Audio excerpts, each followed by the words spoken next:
Hi, I'm Deborah, and this is Kids to Cuisine, where there are tips, tricks, hints, and hacks to help people of all ages to learn their way around the kitchen. Today, I'm all about frittatas. I love eggs. They are so versatile. Frittatas, like their cousins, stratas, omelets, and scrambles, are all about a base that can have any number of variations within the formula. I love frittatas because they are easy to make, unlike omelets, which require a bit more technique to keep them supple and are made for only one or possibly two to share. Like scrambles, which incorporate ingredients into the egg mixture, and stratas, which add bread cubes to the mix, frittatas are a great one-pot meal. You start on the stovetop and finish it in the oven. Watch to the end for the bonuses, tips, and hints strewn throughout the video. If you are enjoying my video, tap like or consider subscribing below.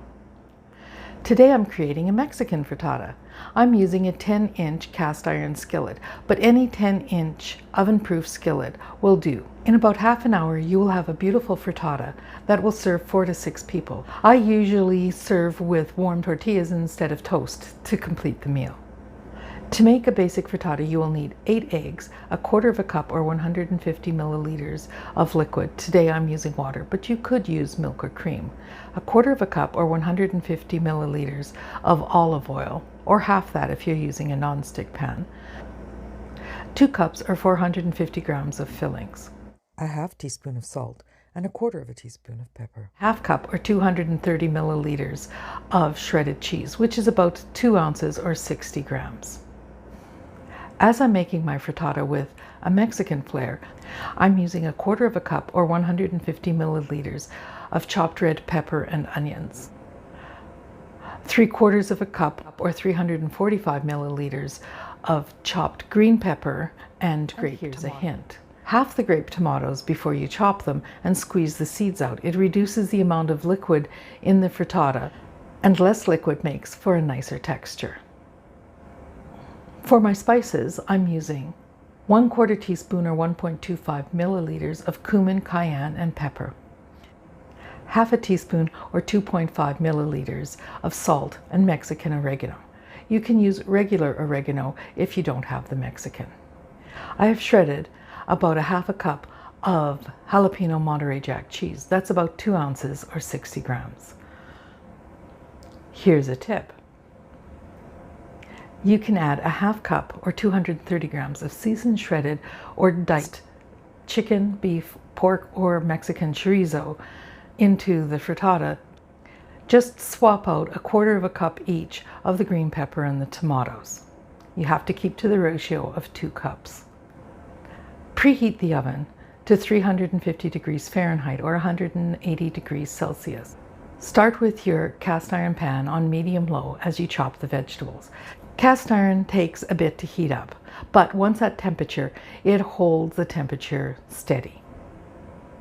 Once you've chopped all the vegetables, add the oil to the cast iron pan along with the onions. When the onions are starting to soften, add the peppers, tomatoes, and the seasonings. Stir frequently so nothing gets burnt and everything is very fragrant.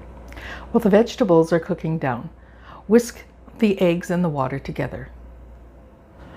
You want to whisk the yolks and the whites together only enough to combine them. You don't want to put air into them.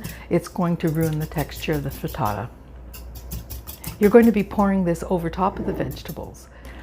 I like my vegetables to be slightly crunchy before they go into the oven because they will continue to soften as the frittata bakes.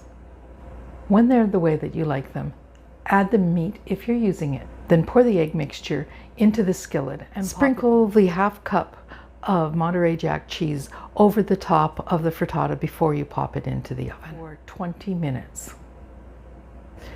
Check for doneness by inserting a skewer or a toothpick into the center of the frittata. It should come out clean. Now the bonus. Frittatas taste wonderful at any temperature, whether hot, room temperature, or cold. That makes them great for take-alongs, potlucks, and picnics. They also reheat very well. I also made this recipe in the Instant Pot with the Instant Pot air fryer lid attachment set to bake.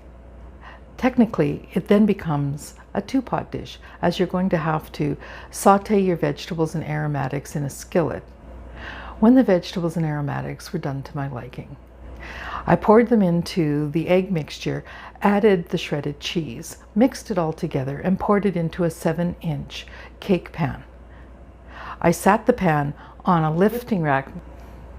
The lifting rack makes it easy to lift the filled cake pan into the Instant Pot without incident, and it also makes the finished frittata easy to remove. It takes about 25 minutes because a 7-inch pan creates a thicker or deeper frittata than a 10-inch skillet. Before you remove it totally, use a skewer or a toothpick and insert it into the center of the frittata. If it comes out clean, wonderful. If it doesn't, add another 5 minutes to the Instant Pot and you should be good as gold. I've also made egg bites with this recipe. There are only 2 things that you have to do differently.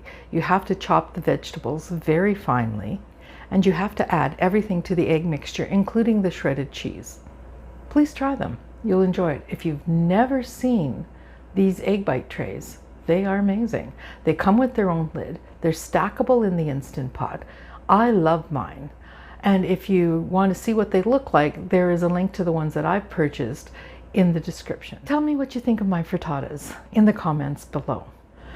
Ring the bell and receive notification of new videos as they upload on Mondays and Thursdays. And please, like me on Facebook or on Twitter, and have a wondrous day.